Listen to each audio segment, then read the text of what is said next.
Hello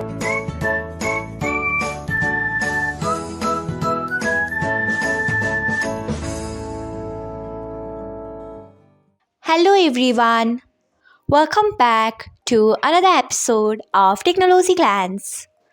Today, in this video, I'm going to guide you through how you can enable sync contacts on Viber. So, let's get started.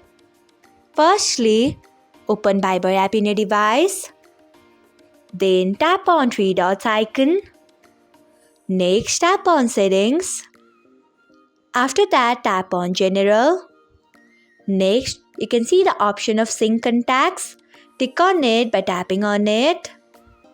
So, this is how you can enable Sync Contacts on Viber. Thanks for watching. If you found this guide helpful, we would love it if you hit the thumbs up button below. We upload great new tech tutorials like this one every day. So, do not forget to subscribe to our channel and hit the bell icon so that you'll never miss another update.